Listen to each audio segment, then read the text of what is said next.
रक्षा मंत्री राजनाथ सिंह 29 और 30 दिसंबर को 2 दिवसीय दौरे पर मध्य प्रदेश पहुंचेंगे। वह इंदौर और महू का दौरा करेंगे, जहां chief of defence staff general Anil Chauhan और chief of army staff general Upendra Dwivedi भी उनके साथ रहेंगे।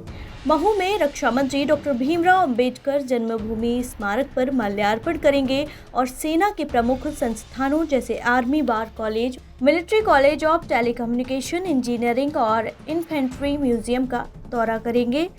महू में रात्रि विश्राम के बाद वे उज्जैन जाएंगे। इस दौरे के लिए तैयारियां तेज कर दी गई हैं। रीवा से एक मामला सामने आया है, जहां एक मैजिक ड्राइवर ने लड़की को झांसा देकर उसके साथ दुष्कर्म किया। आरोपी घटना को अंजाम देने के बाद फरार हो गया। विछिया थाना पुलिस ने पीड़िता की शिकायत के बाद मामला दर्ज कर जांच शुरू कर दी है। आरोपी ने युवती के साथ शहर की भीड़भाड़ वाली सड़क पर गाड़ी के अंदर दुष्कर्म किया। पुलिस फरार आरोपी की तलाश कर रही है। पीड़िता रीवा और आरोपी गोविंदगढ़ के निवासी हैं। दोनों पहले से परिचित थे। आरोपी ने युवती को अपनी मां के इलाज के बहाने बुलाया और फिर उसके साथ दुष्कर्म किया। शहर के सिटी कोतवाली थाना क्षेत्र में रहने वाली युवती अपनी सहेली के साथ घूमने के लिए मुकुंदपुर गई थी, जहां मैजिक चालक ने भाड़े के लिए उसको अपना नंबर दिया था, जिसके बाद उनका परिचय हुआ। आरोपी राकेश रावत ने युवती को झांसा दिया और अपनी मां को डॉक्टर को दिखाने में मदद के बहाने उसको बुलाया। उसके इरादे से बेखबर युवती जब पहुंची तो आरोपी ने गुड़ चौराहे के पास सड़क किनारे खड़ी गाड़ी के अंदर उसको बैठा लिया। इस दौरान उसने युवती को धमकाकर उसके साथ रेप किया। पीड़िता ने विरोध किया तो आरोपी ने धमकी दी और फरार हो गया। धमकी से डरी युवती थाने में शिकायत करने की हिम्मत नहीं जुटा पा रही थी। सोमवार को उसने विछिया थाने में शिकायत दर्ज कराई। पुलिस ने शिकायत के आधार पर मामला दर्ज किया और उसे मेडिकल के लिए अस्पताल भिजवा दिया गया। घटना को अंजाम देने वाला आरोपी फरार है। अब इस घटनाक्रम में देखना ये होगा कि मामले में कितनी सत्यता है।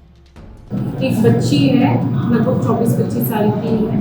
उसके माता पिता नहीं है। उसका ये कहना है कि लगभग 1 हफ्ते पहले वो यहाँ पे मुकुंदपुर घूमने गई थी मैजिक वाले के साथ में। तो उससे उसकी जान पहचान हो गई और बातचीत होने लगी।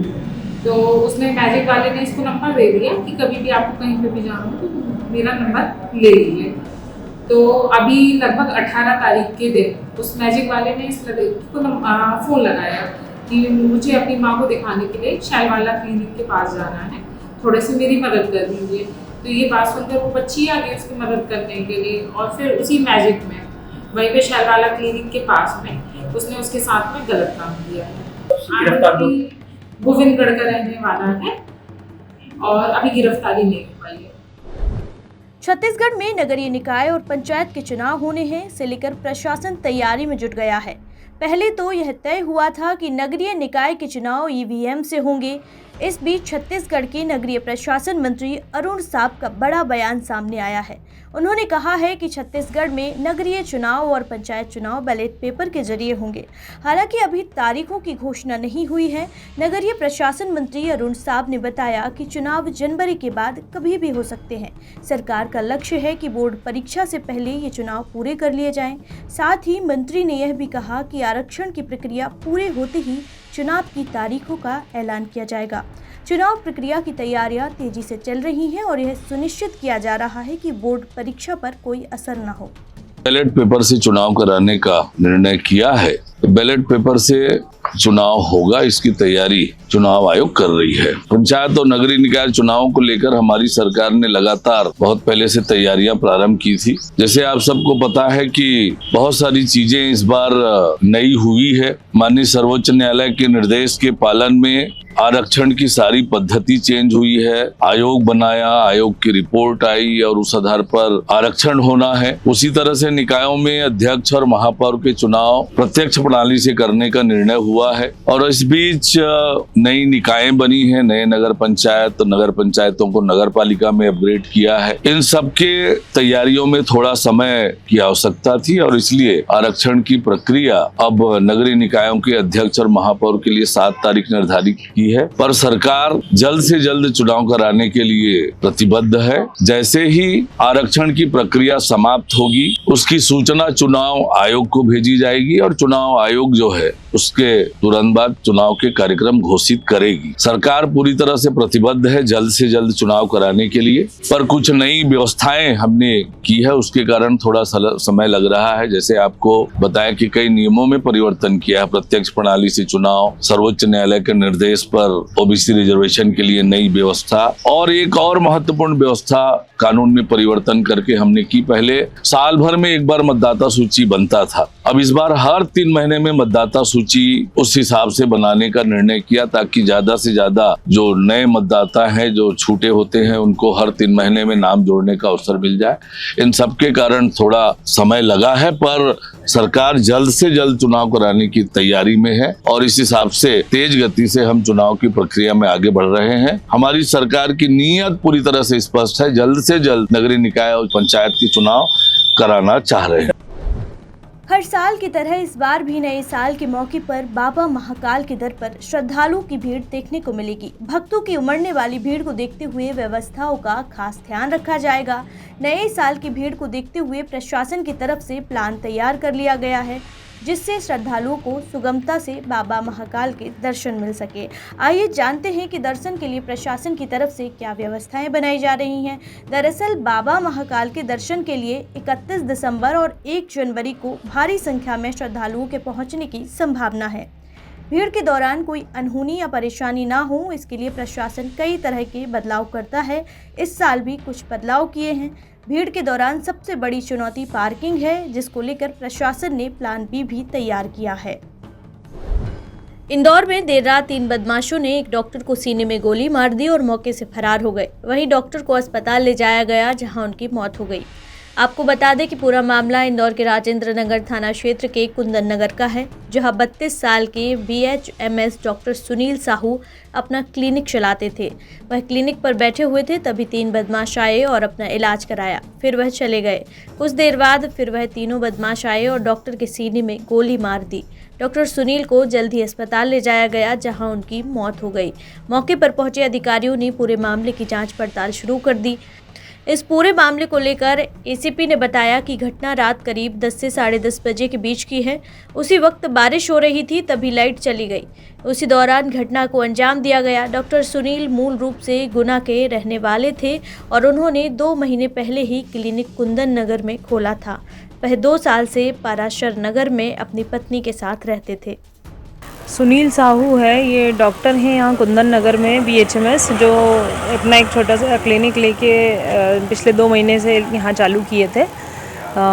ऐसा कि उनके कंपाउंडर साथ में उपस्थित था, उसके हिसाब से उसने बताया है कि कोई 3 व्यक्ति आए थे इलाज के हिसाब से, उनका इलाज करा के दवाइयाँ दे के पैसे दे के और चले भी गए थे। बाद उसके 3-4 मिनट के गैप से वो वापस आए और उन्होंने एक फायर किया, जिसमें उनकी मौत हो गई है।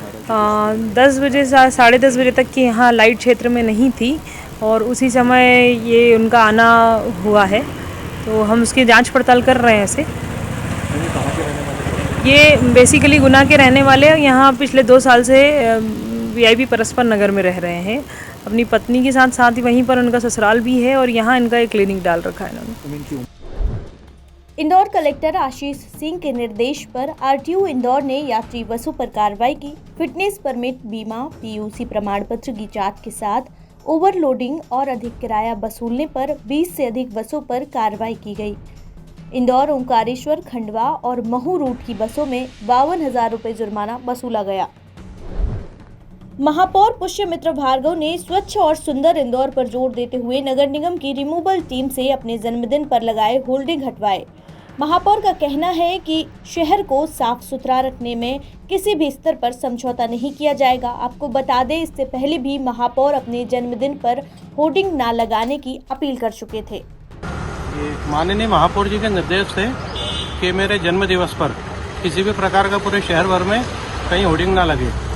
उनके आदेश अनुसार ही ये कार्रवाई करके होर्डिंग हटाया गया।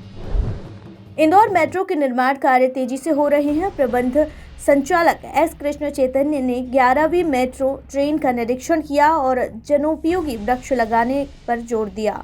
गांधीनगर डिपो में हरियाली बढ़ाने के निर्देश दिए गए।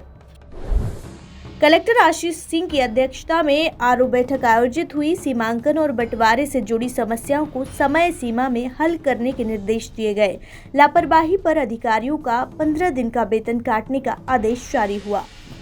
देखिए, राजस्व महाअभियान जैसा राज्य शासन के द्वारा चलाया गया है, मुख्यतः आज इसकी समीक्षा आरओ बैठक के माध्यम से करी गई है और ज़्यादातर जो चीज़ें हैं उनमें हमारी स्थिति ठीक है। कुल मिला के 28वां स्थान इंदौर ज़िले का है, लेकिन कुछ जगहों पर हमको सुधार करने की भी आवश्यकता है।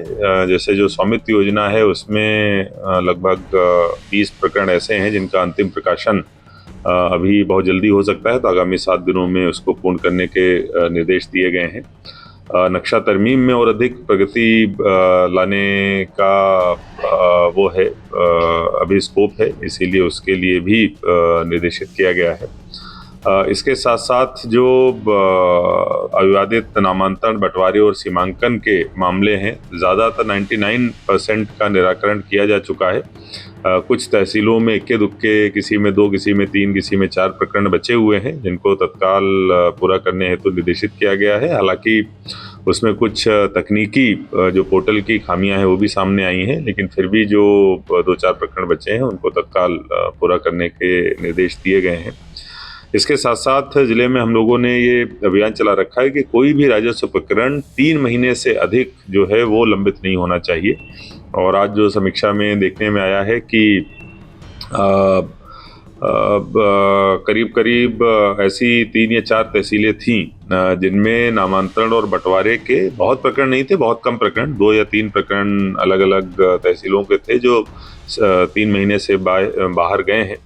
उसके लिए उनको निर्देशित भी किया गया है। 3 तहसीलदारों के 15 दिन का वेतन काटने के भी आदेश दिए गए हैं कि किसी भी तरीके से स्थिति निर्मित नहीं होनी चाहिए। कोई भी प्रकरण, चाहे नामांतरण का हो, बटांकन का हो, सीमांकन का हो, 3 महीने से अधिक किसी भी हालत में नहीं जाना चाहिए। समय सीमा में उसका निराकरण होना चाहिए और राजस्व महाअभियान में हमारी प्रगति अच्छी बनी रहे। इसके साथ साथ जो राजस्व वसूली है उसके ऊपर भी बात हुई है और ख़ास तौर पर जो कॉलोनीज़ हैं उनमें जो वसूली से संबंधित समस्याएं आ रही हैं उन पे चर्चा करी गई है। इसमें ख़ास तौर पर जो कॉलोनियां हैं उनमें अपने को रिकॉर्ड अपडेट करने हैं, जो प्लॉट्स हैं उनसे डिमांड कायम करके उनसे वसूली की जानी है। इस संबंध में एक एसओपी जो है वो बताई गई है सभी को, जिसके आधार पर काम किया जाना है। इसके साथ साथ जो एक विमुक्त घुमक्कड़ के सर्टिफिकेट बनने थे उस पर भी चर्चा हुई है। तो जो शासन ने नए निर्देश निकाले हैं कि भले ही उनके पास में जाति प्रमाण पत्र ना हो, लेकिन जो विमुक्त घुमक्कड़ होने संबंधी जो सर्टिफिकेट है वो उनको जारी किया जा सकता है, जिस संबंध में आज सभी एसडीएम्स को निर्देश दिए गए हैं और उससे उनको जो शासन की योजनाओं का लाभ है वो आसानी से मिल पाएगा जब ये चीज़ चालू हो जाएगी। कोई एक्सपर्ट से भी हमने इस पर डिटेल देखिए, इसमें हमने जो पुराने राजस्व वसूली के लिए जो पुराने रिटायर्ड हमारे राजस्व अधिकारी हैं उनकी हम लोगों ने वो करी है, मदद ली है। विमुक्त घुमक्कड़ के संबंध में जो मध्य प्रदेश शासन के अधिकारी हैं जो ये काम देखते हैं उनसे भी हमने अपने एसडीएम्स को कनेक्ट करा है।